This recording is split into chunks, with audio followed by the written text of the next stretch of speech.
fait le gouvernement souminois? Au cœur du PAG revient sur ce qu'il faut retenir. Rentrée scolaire 2024-2025, les écoliers ont repris le chemin des classes sereinement. Tentative d'évasion à la prison centrale de Makala, les enquêtes sont en cours et le désengorgement se poursuivra dans le respect des procédures. Session ordinaire de septembre, la première ministre bientôt face aux élus nationaux pour défendre le projet de loi des finances, exercice 2025. Incendie au marché de la liberté, l'exécutif national a apporté une aide financière aux victimes.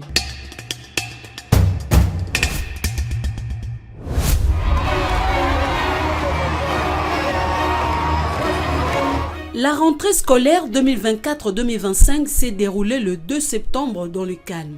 En mission d'itinérance dans la province du Congo central, la première ministre Judith Suminwa Tuluka a lancé officiellement l'année scolaire au lycée Lambantumwa de Kimpese. Elle a réaffirmé l'engagement sans faille du gouvernement envers la gratuité de l'enseignement de base, un héritage du président de la République, Félix-Antoine Tshisekedi Tshilombo. Nos enfants doivent bénéficier d'une éducation adéquate, ce qui leur permettra de bien diriger notre pays à l'avenir, a-t-elle rappelé avec force.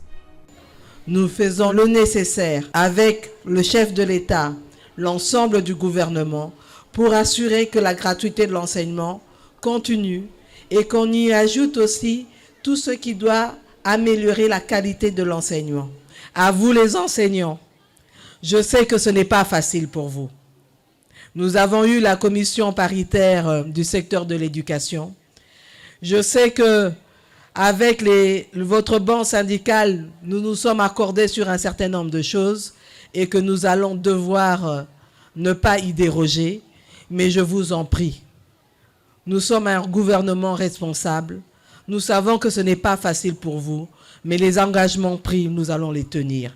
En amont, l'exécutif central a trouvé un compromis pour l'amélioration des conditions socio-professionnelles des enseignants à l'issue des travaux de la commission paritaire gouvernement-banc syndical de l'éducation nationale à Kinshasa. Le pari était clair, mettre fin au cycle des grèves récurrentes pour offrir aux enfants congolais une éducation en toute sérénité.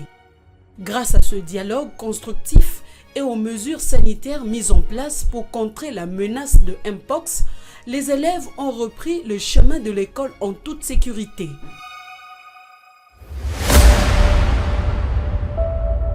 Alors qu'elle se trouvait dans le Congo central, une tragédie a frappé.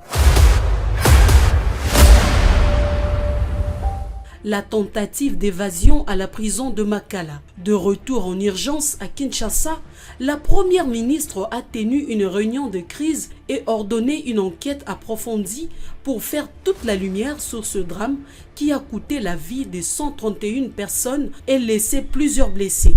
Judith Suminwa, sur place, a personnellement évalué les dégâts et pris de mesures pour soutenir les victimes. Je pense qu'il était important pour moi de venir me rendre compte de la situation actuelle. Il y a une commission qui a été mise en place, les enquêtes sont en cours. Il faut laisser le parquet déterminer ce qu'il en est exactement.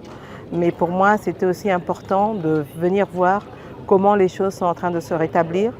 Tout le dépôt qui servait de réserve en alimentation a été brûlé. Et donc, raison pour laquelle hier, ça a été un peu difficile de reconstituer l'alimentation pour les prisonniers. Mais là, je viens de vérifier. La cuisine est en plein fonctionnement. Aujourd'hui, ils pourront manger correctement, convenablement. La cuisine est en train de fonctionner. Et c'était ça qui était important. Devant l'ampleur de la situation, elle a immédiatement ordonné l'envoi des médicaments pour une prise en charge de femmes victimes de violences sexuelles et affirmé la poursuite des efforts pour désengorger la prison centrale de Makala. J'ai visité quelques pavillons, notamment celui des femmes. J'ai discuté avec elles. Il est important, et c'est ce qui est en train de se mettre en place, la prise en charge médicale. Maintenant, il faut voir ensuite comment on va continuer le processus de désengorgement. Ça devra se faire le plus rapidement possible, en respectant la procédure évidemment, et les enquêtes vont continuer. Je pense que la commission que j'avais demandé au VPM intérieur de mettre en place dès que j'ai eu l'information, va aussi continuer son travail pour voir les différentes mesures qui sont en train d'être prises. Mais il faut laisser l'enquête suivre son cours.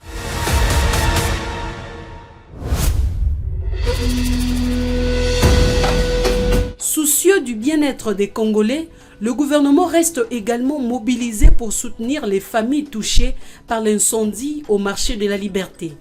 L'assistance apportée par la première ministre a permis à ces familles de retrouver leur dignité et un nouvel espoir. Loko maman ministre sali tondima kité. Pas doute ezala ke kozala solo be kozala lukuta. Mais maman la ksipare kazali maman atali biso pena pona moment ope bana classe asungi biso pena alongoli pena ba poto tozaki na mitema. Ba yoka ki maman ba bia bakosaka bango kaka ndenge wana kasi ya biso ndoto ekomi réalité. Pesi maman ba merci puisque alandi initiative ya chef de l'État. Na espérant qu'il na ba parole ya maman et puis na moni yango. Donc na pesi ba merci si que zomié nzambe na lola apambola ye abosana ya mukolo moko tie.